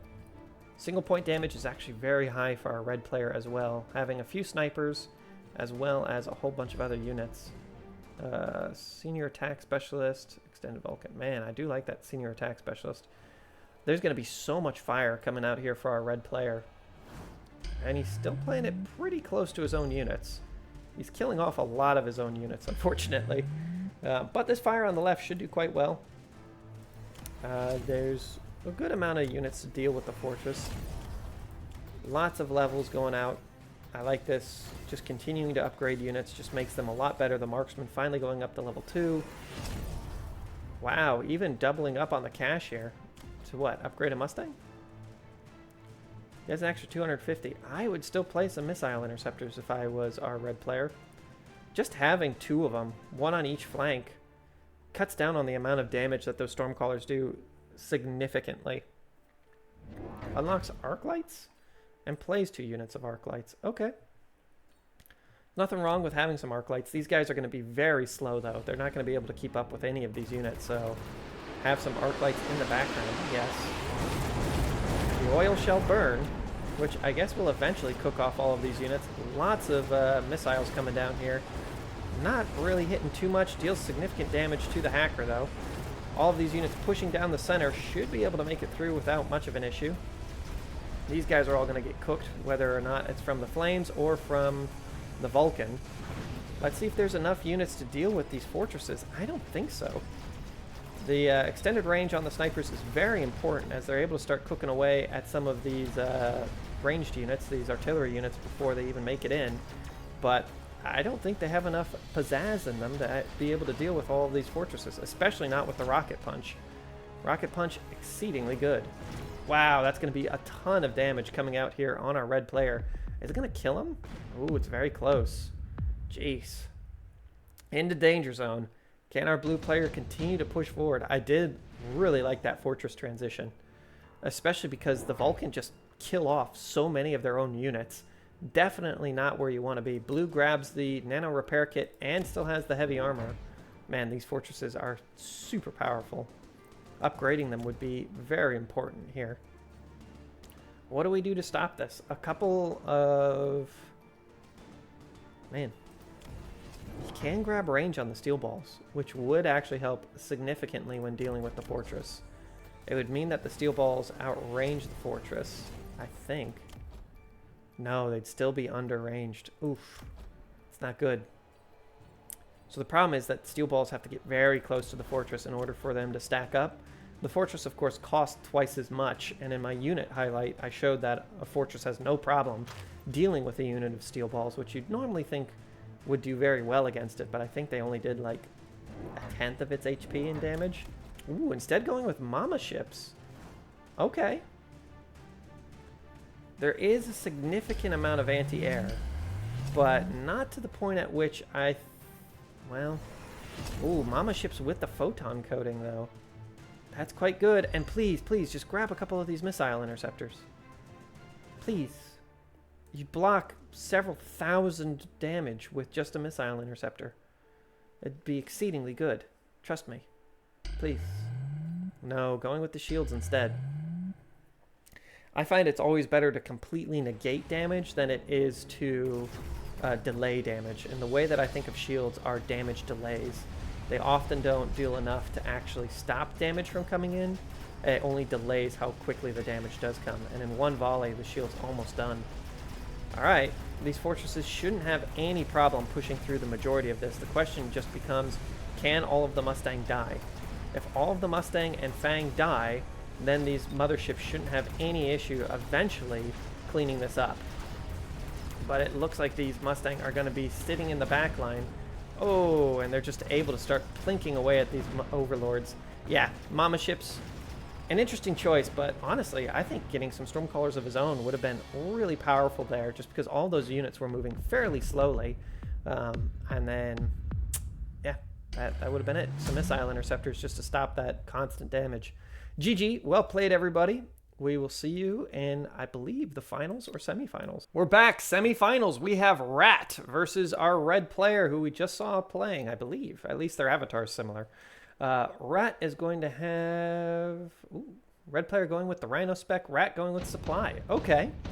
Very interesting. So right now it looks pretty good for Rat, as there aren't any units that shoot up. Most likely a couple of snipers will be the play here for our blue player. They've changed sides. Rat opting for a couple of crawlers. Good choice. They'll go underneath most of the Stormcaller shots. Setting up for a pretty heavy right-hand flank. What will our blue player do? I don't know. Marksmen are okay here, just because they deal with a lot of this crap easily. I do like the jump drive that Rat will most likely be playing here shortly.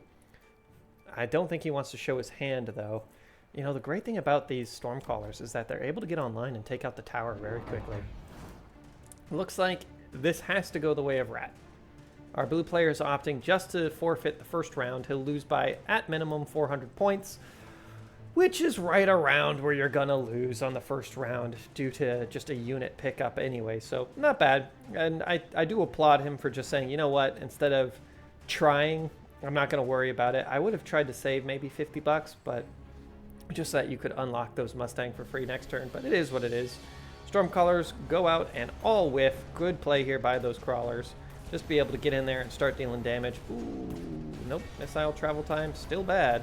A couple of crawlers make it in. Doesn't really matter. We're just kind of seeing what happens here. Man, that Arclight actually able to clean up a whole unit of crawlers by itself. Great job. I was not expecting that. Especially given the opposition it had. But now these units are just getting free XP, taking out towers, taking out Stormcrawlers. If one of these guys were to divert, that'd be pretty good. Didn't really matter at the end. Lots of XP for these Phoenix. Ooh, one of them almost leveled. Getting a unit of level 2 Phoenix early is actually very powerful. I would say it's more powerful than getting a level 2 sniper or even a level 3 sniper, just because there's 2 units.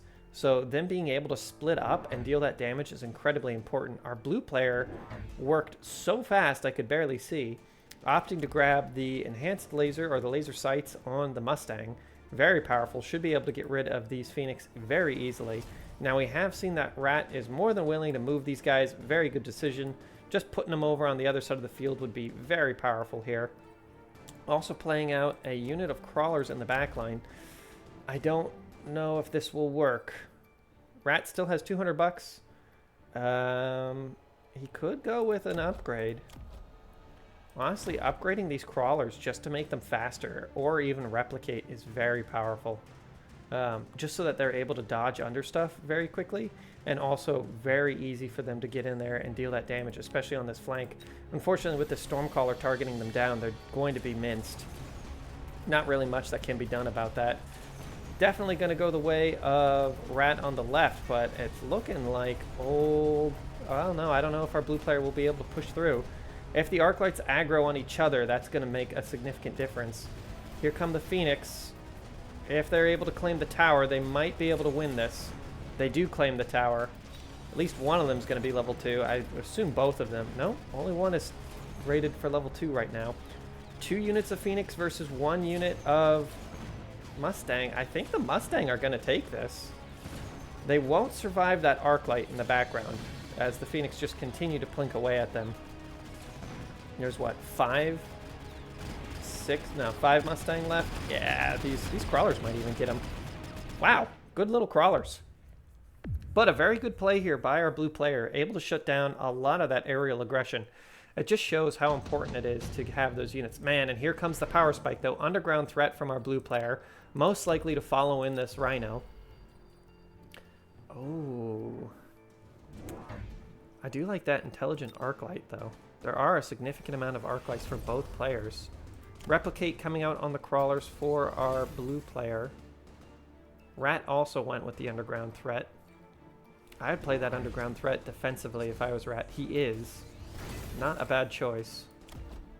Free upgrade on the Phoenix and a recycle up to $1,000 on round 3. Wow, Rat has a ton of cash and opts to go with a Vulcan. Okay, where's old Chungus Supreme going? On the flank. Alright, well, this is gonna be spicy. I'm not sure. I'm not sure how well this will work. Level 2 Mustang just instantly gonna start annihilating this Vulcan. I don't know if that will work at all. I would honestly put my my crawlers in the back line there just to support it, but this crawler war should end up nicely here for Rat. He should be able to survive that, no problem. Does need to upgrade his own crawlers if he hopes to continue this crawler aggression. Unfortunately, as this continues to happen, the more crawlers that spawn, the more likely it is that these storm crawlers are going to just smash them apart. He still has $400. Wow, and he opted to save all 400 bucks. Now, the armor enhancement on this Vulcan would be incredibly good, but oh my. These little Fang are going to have a lot of work to do. This Arclight should eventually rank up, I would think. But with these replicating crawlers, that's super important. Is there anything else that shoots up? Yep, there's a couple of Mustang who survived. Man, this is going to be a devastating win here for our blue player. And a devastating loss here for Rat. Man, replicating crawlers in a crawler war, whoever gets that upgrade first really holds a strong position. Now, Rat did save a ton of cash as well, so this may have been his throwaway round. Top supply specialist. I wouldn't be surprised if Rat went for it too. He has $1,250 as opposed to our blue player's 500.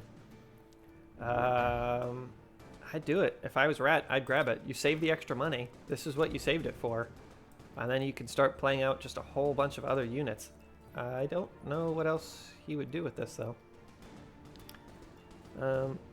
Honestly, going Mass Phoenix would be pretty fun, too. Our blue player does decide to grab a Phoenix, 2 Phoenix of his own, just to try and, or just one unit of Phoenix. Kind of out of cash. Just to try and negate this Vulcan a little bit quicker. I mean, it's worthwhile. The Phoenix will still hold up fairly well against the arc lights. Really is not a lot on the field here for Rat. Rat still sitting at 1,250 bucks. Grab that top supply, man. He does. Okay, good for him. $1,000 to play with. You can put out a ton of units here, Rat. Can even upgrade these Phoenix and then recycle them. Does he do so? I wouldn't think so. They're kind of useful against this Rhino. There's the fortress. And the fortresses will need some support, though. Even with 2 fortresses, they'll need some support.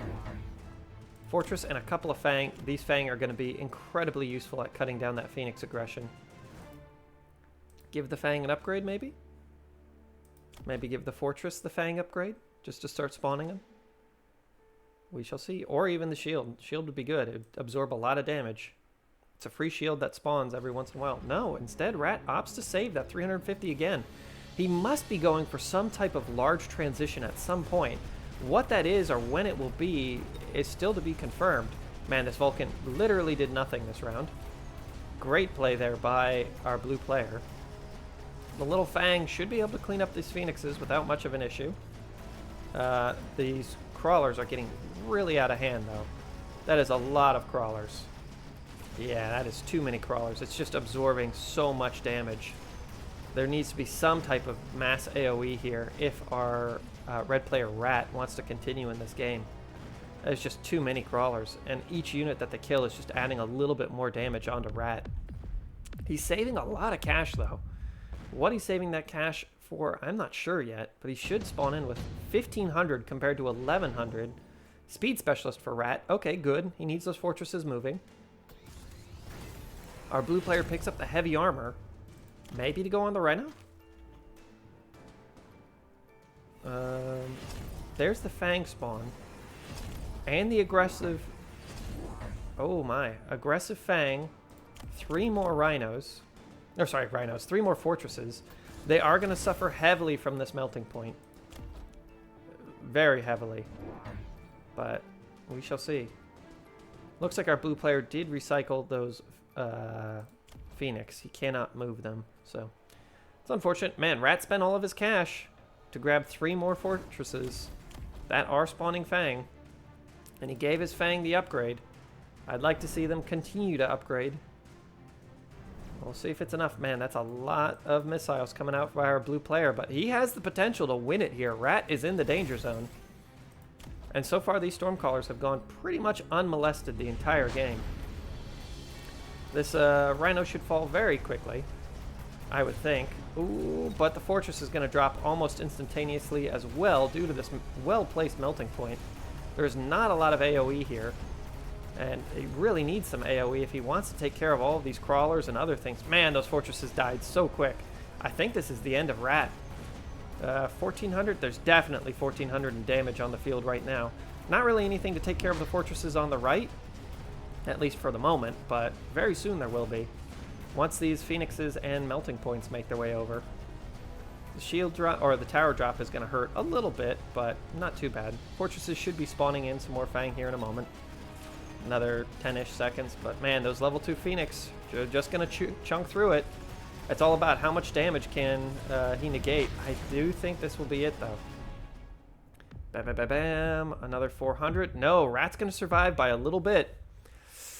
He's made these comebacks before. He has the cash. Barrier for our blue player. Intensive training for rat. Interesting. And there's a lot more crawlers coming out of these melting points now. 3 more melting points and a lot more crawlers. There just is no AoE on the field here for rat. Rat really needs to just clear away all of these crawlers. They're just delaying his fortresses by so much. Instead, opts for a whole bunch more fortresses with shields. That will help a little bit. Not much, but a little bit.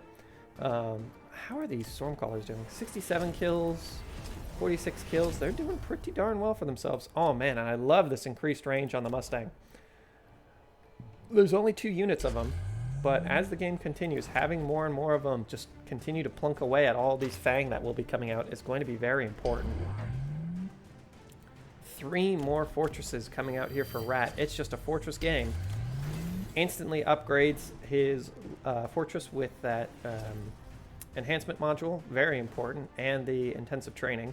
If he can get the skill specialist next round, he can continue to buff this fortress into the stratosphere. It's a very powerful move. There isn't anything that is safeguarding. Like, these fortresses are very intimidating, but they're all of the damage and all of the HP. If there were like 2 or 3 units of snipers in the background, or some stormcallers, or just something to keep pushing out a ton of damage while these fortresses are just standing around shooting, that could really make the difference here, but there's just nothing.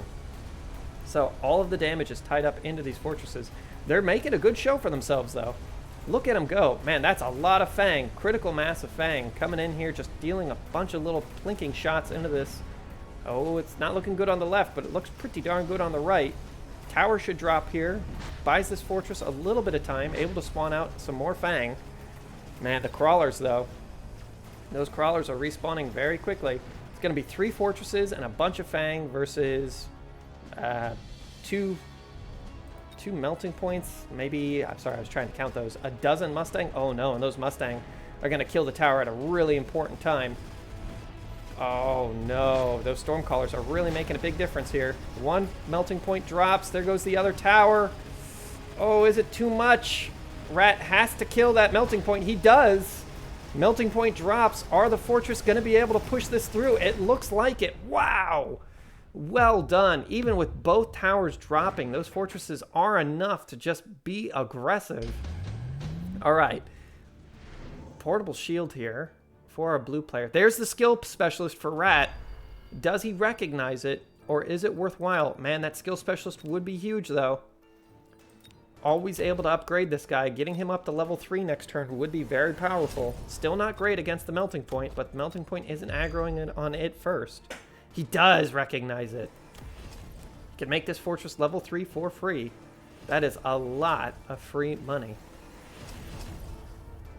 Let's see what he does. In fact, he can make it level 3, recycle it, and then upgrade. Oh, he doesn't make it level 3, then recycle it. Instead, he upgrades, then upgrades this guy to level 3. All right. I like that play.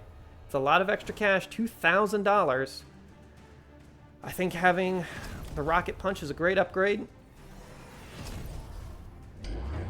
There's a lot of melting points coming on the field, and they have the energy absorption now. That should allow them to deal with these fortresses significantly easier. Man, that is just a lot of fortresses. I'd love to see some artillery from both players, really. There's already artillery here for our blue player, but just having 2 more units of Stormcallers just to punch through those shields and start dealing damage would be really powerful. Oil coming out here for our blue player as well, just to slow down the fortresses. They're already pretty slow units. Slowing them down even more is great. These Fang could use that shield upgrade. I think that'd be very useful in dealing with a lot of these things. But apparently not, or even just the damage. It's a lot of money, though. All right, there's 4, 6, 7 fortresses on the field. 1 is instantly being delayed. 1 is being delayed in the back as well. There's the fire to just try and slow these things down. Man, those Fang are doing a great job at just delaying melting point shots. That's incredibly important. Ooh, there's the first shot, but you know what? That melting point was able to absorb a lot of the HP off of these fortresses, keeping them alive for that much longer. Oh my gosh, are they able to stay up? That was the right choice. Man, it can't even... The fortresses can't kill these melting points in time. They're able to get all the HP off of them. Really well played here by our blue player. Rat, you needed something to deal with chaff. That way you guys could start killing these melting points, but no. That's that. I don't think, what, maybe one of the melting points fell? I think there were 5 in total. Well done. The giant killer was here to stay.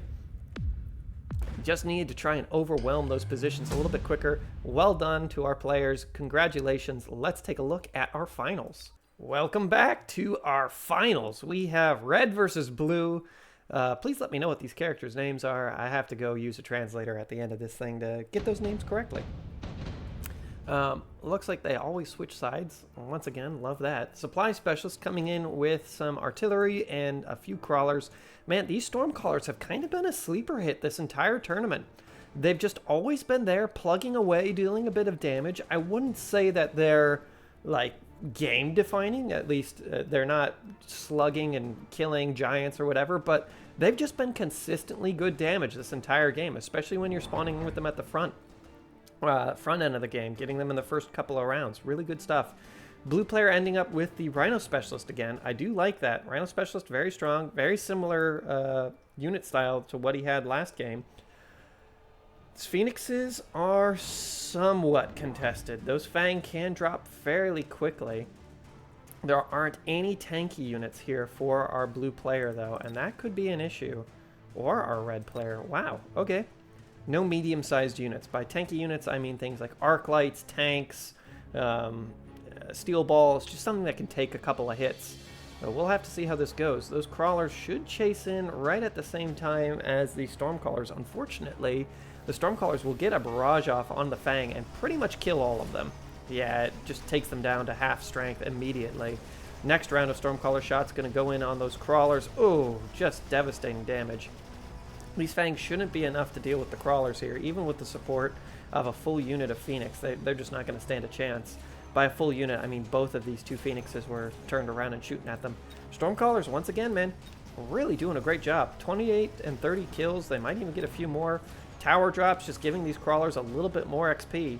And until these Fang get here, they're just going to keep farming XP. These Stormcallers are probably going to kill the tower. Nice, just a little bit more. A little bit more free XP. Phoenix barely did anything. 14 kills is not bad. 15. Probably will get up to 18 or so before the round ends.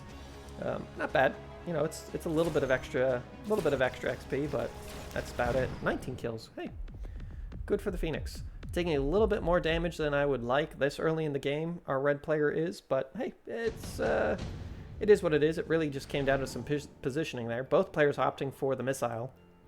Missile on either of these would do an exceedingly good amount of damage. Our blue player is a little bit better spread out, so he shouldn't suffer from this nearly as much. Some arc lights coming down. I like that. The arc lights will still suffer from these Stormcallers, but at this point in the game, especially being a supply specialist, just pumping out a lot of good units that, you know, can fill any role and deal a lot of damage is definitely worthwhile. So I like that quite a bit. Just want to pull up OBS there in the background, make sure everything's working well. Here's the first missile. Oh. So what can be done here is if this missile was positioned a little bit further to the right. Well, where are these guys going? Oh, they're already running to the left. Okay. Good place. Couple of Mustang coming out here. Mustang are phenomenal units. Not bad play whatsoever by either player. There goes the missile and the missile. Good stuff. These Mustang are going to be pretty uncontested for a while. Sure, these arc lights will eventually deal with them, but until that point, look at them go. They're just chewing through these things. Next barrage of missiles just clearing off unit after unit. The real question is, will there be enough to actually take out these Stormcallers here on the right? I don't think so. I think those Stormcallers will kill the arc light, and then these Fang will kill off the Phoenix. I think the Stormcallers will clean up the rest of this match, unfortunately. These Fang might be enough to clear the Phoenix. Yeah, they'll definitely be enough to clear the Phoenix. And that's that. There's no more Phoenix here on the left. One unit of Fang is not going to be enough to deal with these Stormcallers. Man, these guys are really doing a great job. 55 kills. They're going to get a lot more once they start taking out these Fang. They've earned their level, so now it's just free money. Okay. Red's still suffering quite a bit from the Stormcallers, but he should have enough money to just play some missile interceptors at this point. And here comes his power spike. Subsidized arc light for red, extended range on the Phoenix as well. I do like this for our blue player. Just being able to shoot down at this arc light. If you get an extra, or sorry, arc light at this Rhino. If you get an extra shot out of it, it's totally worth it. So yes, you're going to decrease your firepower by 20%, but if you shoot twice, that's totally worth it. Extended range on the arc lights, very good play. Should be able to clear away the rest of these units before the Stormcallers are able to start taking them out.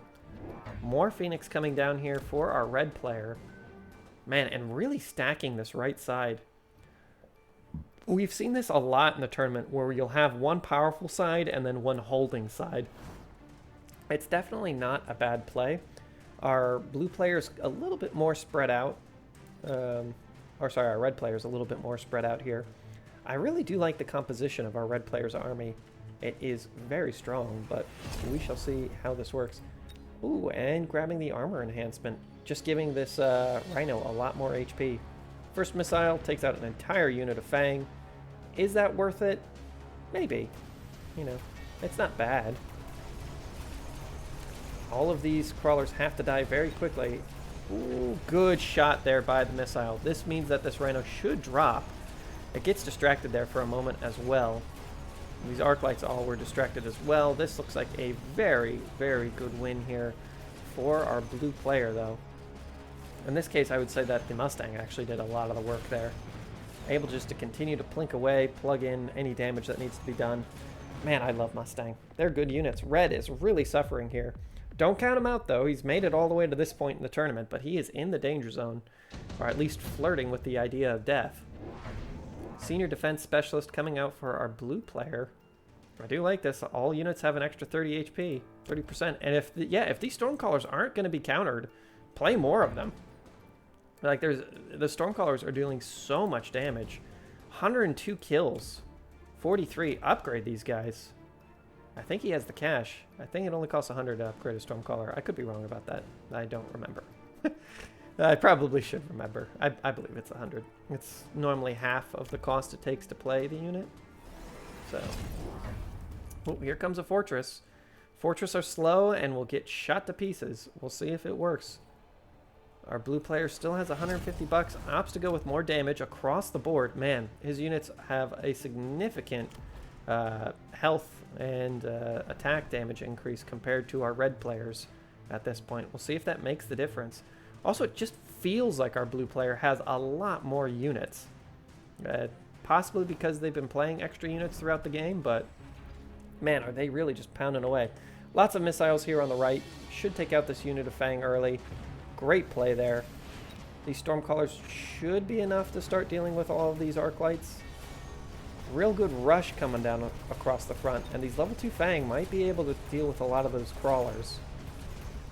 Fortress is blamming away at the slowed Rhino. It should eventually take care of it, which would buy him a little bit of time.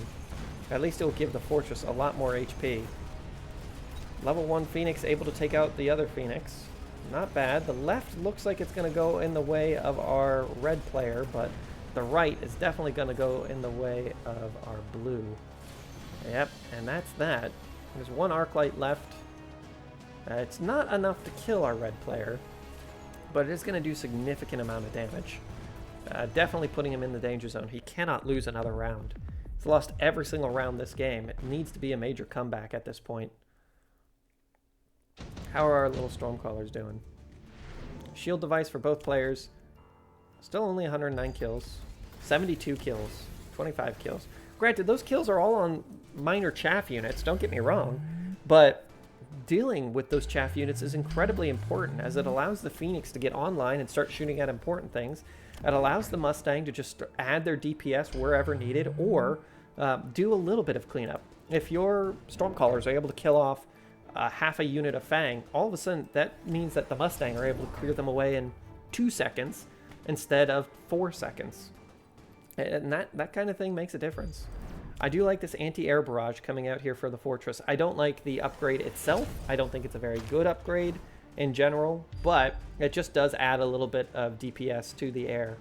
It shouldn't really clear away these Phoenix very well. In most cases, I found that it doesn't. Here comes a Vulcan. I think the Vulcan's here to deal with these crawlers that just seem to make their way in. Also, that missile is going to come down and kill the Phoenix once again. Really good missile plays. This one, not going to do anything. In fact, I guess it was here to target down these Mustang. How are the Mustang doing? 56 kills. Again, doing quite well. Another fortress. Down goes those Stormcallers. They were really strangely positioned there, but not bad. I mean, reactionarily, not bad. Probably wouldn't survive many rounds. There's the first wave of anti-missiles, or anti-air missiles. I think it took out one Phoenix each. Not great. There's the second one. Ooh, able to clear away another one. It's not very good, but it is dealing a little bit of extra damage. The second one comes out, gets another Phoenix, so it seems like roughly every missile barrage equals a Phoenix, which for, what was it, like 400 bucks, 300 bucks? Not bad. Means the fortresses are still up. It would be great if they were hitting things like wasps, but not bad. All right, Red finally makes a bit of a comeback, able to deal significant damage. Round 6. Can Red make the huge comeback? Man, parasitic ammo would be great. Same with the lightning storm, though. Parasitic ammo coming out for Blue, especially on these, if he upgrades these Stormcallers, that could really put a dent. There's the lightning storm on the right. It will be able to get through the shields as well. Both of the fortresses do upgrade. Let's see if it's enough. We have 100 bucks left on the table for our red player. Opts to grab another unit of crawlers. Not a bad play. It will delay these Stormcallers. Honestly, I think they'd all go after these crawlers. If did he already unlock the dance? Where's the dance? He has not unlocked the mobile beacon. If he could dance of the crawlers in the front, it might delay all of these Stormcallers. Yeah, it would. I would definitely think that's worthwhile. All right, the shields on the Phoenix basically negates the anti-air of the fortress, just because they don't really do very well anyways. It's not bad, though. I'd like to see some Mustang come out here for our red player as well. Mustang with range would be significantly good. Missile, not great. Here's all the lightning. It should be enough to clear away this flank in a big way, at least slow it down. A lot of Stormcaller shots are still landing. Man, this lightning is not dealing as much damage as I thought it would. The Stormcallers survived, same with those Phoenix. That's incredible. Lightning must have been nerfed. Takes out one unit of Phoenix per barrage. Still not great, but again, it's allowing these Phoenix to get online against the shields and actually deal with it. Whiffed there. Let's see if it can make it work. Man, those Stormcaller shots dealing significant damage. Looks like our fortresses will stand strong throughout this entire engagement. That's another 800 damage. Blue is not dead, but he's very close. Will this fortress fall? Nope, it completely whiffs, and it does not fall. It's a lot of damage. Can Red bring it back? Both players are in the danger zone. Whew, my heart rate's starting to go up. Incendiary bomb for both players. Ooh, I like this quite a bit. Now, although that lightning storm didn't kill the key units, it did deal with a lot of the chaff units, which could be the thing that delayed enough. Fire and fire for both players on opposing flanks. Plus the oil. These shields won't do great. Now, if the fortresses did have shields, they could protect their friendlies against this a little bit, but not by very much. There's the missile rocket punch coming out for the fortress, and here's the fortress killer. If we were to see 2 melting points, that could make a big difference here. 4 fortresses are now on the field. There's 2 melting points. I will say pound for pound, melting points do work a little bit better, but they don't have any upgrades. And some of these fortresses are level 2 with the rocket punch. That is insanely good. We'll see if he can make it happen here for our red player. Oil and fire is going to make a bit of a difference here. I mean, it will clear away a lot of level 1 Fang and some level 1 crawlers. But as I was mentioning earlier, clearing away chaff is very important. Unfortunately, I think all of the crawlers on the field are basically dead, as there's just going to be a pretty much straight line across the front, which should clear away everybody's chaff. So, not ideal. Looks like something was recycled here for our red player. see the damage increase. I'd like to see the health increase as well. Alright, mass fire for everybody. Let it burn, let it burn. Will the Stormcallers move into the flames? Oh, they parked just right outside it. That's gotta be annoying. The first barrage of missiles do literally nothing to the Phoenixes. Oh, and this melting point's online immediately. Able to deal a lot of damage back, though. Melting point should be able to survive without really any issue, though. Down it goes. One fortress is left versus 2 melting points. That's going to be enough. Melting points, great answer to the fortress. Really worked well. There was never any answer to the Stormcallers. That mass fire just allowed the melting points to get online significantly quicker. Well done, our blue player. GG, GG. Let's take a look at our leaderboard. And there we have it. We have our winner. Champion, 2nd place, 3rd place. Where did Rat end up? 6th place. That's unfortunate. It just happens when the game goes through. If you participated in the tournament, be sure to give yourself a like and subscribe to the channel so that you can see yourself in more tournaments. Thank you all for playing, and I look forward to speaking to y'all soon. Bye.